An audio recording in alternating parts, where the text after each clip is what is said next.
сұраған. Олар бардығы бүгін емап келіп. Мына көрдіңіз бе? Мектептің ішінде. Мектептің ішінде.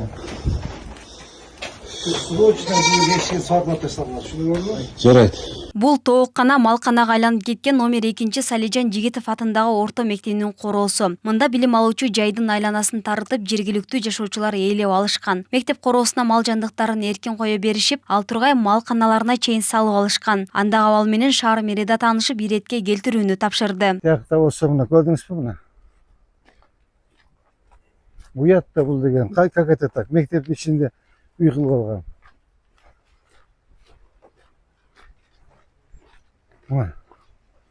Тандырға нан жауып отыр дешекем. Мектептің ішінде. Нан пышайын деп қалып тұр. Мынаке шорпа пышып тұр. Мына қара.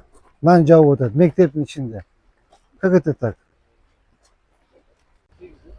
Ол көрдіңіз бе автомойка? Мына автомойка мектептің территориясында тұрады.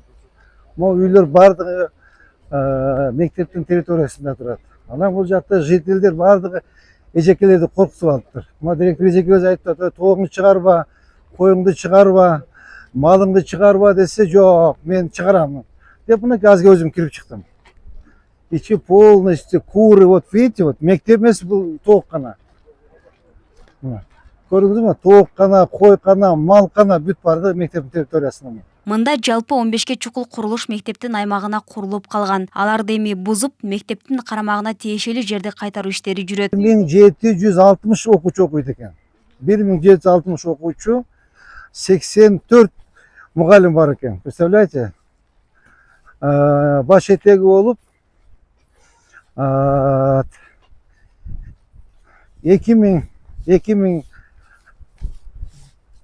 киши ушул жерде эмгектен этеп койсок деле болот, эми 1800 окуучу болсо 100 эме болуп калат да мугалимдерчи. Көрдүңүз мынакей барымы жеке менчик өтүп кеткен. Сос объект, мектептин территориясы. Көрдүңүз муну? Ага байланыштуу мектеп короосуна ээлеп жашаган жергиликтүүлөргө башка жайга көчүүгө 3 күн убакытта берилди. Аларга турак жай берүү маселеси да каралат. 52 жыл болду келгенимге. Бул жерге келин болгонума 52 жыл болду. Азыр эми 3 күн убакыт берди. Биз келиним, уулум, ауышкан балдарым менен турабыз. Эми ошого жараша үй берсе жакшы болот эле. Ашинге жараша үй берсе энди илтимас силерден, Номер 2 Салижан Жигитов атындагы орто мектепте 2000ге жакын окуучу билим алат. Мектептин аянты барган сайын тарып, окуучулар ойноочу аянчалар кыскарган. Бул жерде эми көп балдар бар экен.